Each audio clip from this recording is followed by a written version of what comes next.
Selamat malam, perkenalkan nama saya Jessica Peronita dengan NIM 11231120. Hari ini saya akan mempresentasikan gereja setelah zaman para rasul 1. Latar belakang. Dalam kepercayaan iman Kristen, Yesus Kristus adalah kepala gereja. Persekutuan orang-orang yang percaya kepada Yesus Kristus disebut gereja. Tanda penyertaan Tuhan bagi gerejanya nampak pada saat ia berjanji bahwa ia akan menyertai kita sampai akhir zaman yang terdapat dalam kitab Matius 28 ayat 20b. Dalam menjalankan misinya bagi dunia, gereja diperlengkapi dengan berbagai kasih karunia melalui umat yang Tuhan tempatkan dalam gereja untuk menjadi para pelayannya. Kedua, pengertian dari gereja. Satu, gereja dalam bahasa Portugis disebut igreja yang berarti kawanan domba yang dikumpulkan gembala. Kata igreja sendiri merupakan terjemahan bahasa Yunani yang disebut kriake, sebutan orang-orang yang menjadi milik Tuhan. Ketiga, apabila jemaat dipandang sebagai tubuh Kristus, itu berarti bahwa jemaat diwakili sebagai Kristus dalam wujud manusia. Dan yang terakhir, semua diperhambakan kepada satu kesatuan sebab tidak ada anggota yang mampu berdiri sendiri. Ketiga, perkembangan gereja awal mula-mula dan sesudah zaman para rasul. Satu, gereja pada abad pertama berdiri menghadapi begitu banyak tantangan, yaitu serangan dari ajaran-ajaran sesat yang menyusup ke dalam gereja, penolakan-penolakan dari agama-agama lain, perpecahan di dalam gereja sendiri, dan tekanan serta penganiayaan dari politik atau negara. Gereja pada abad pertama disebut sebagai gereja pada zaman rasul-rasul atau apostolic age.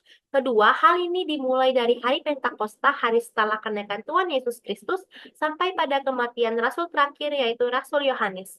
Teladan yang diberikan oleh gereja mula-mula harus diikuti dan dikembangkan supaya gereja bisa menyatakan terang Injil Kristus kepada seluruh dunia.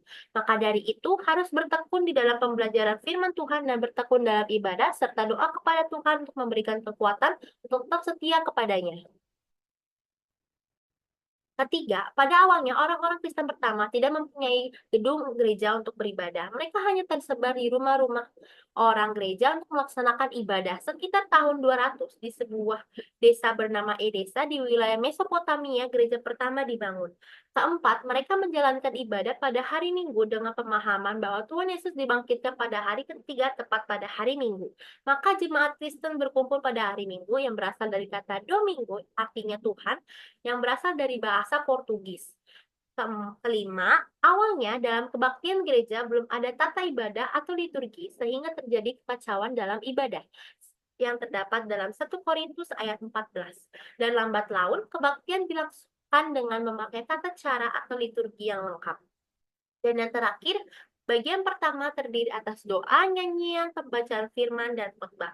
Sesudah itu, jemaat duduk dan makan bersama-sama. Jemaat yakin bahwa Yesus hadir di dalam roti dan anggur sesuai dengan janjinya pada perjamuan terakhir. Kesimpulannya adalah, satu, setelah zaman para rasul, kita juga dapat melihat bagaimana gereja bertumbuh dalam karya Roh Kudus.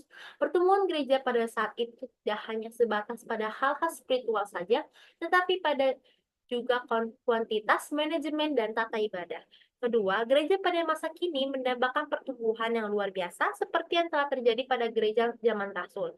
Maka seluruh hamba Tuhan, pekerja Roh Kudus, dan seluruh jemaat harus membangun kesatuan hati, mengejar kepenuhan Roh Kudus, dan tekun berdoa agar kuasa kemuliaan dan mujizat Tuhan dinyatakan di tengah-tengah gerejanya.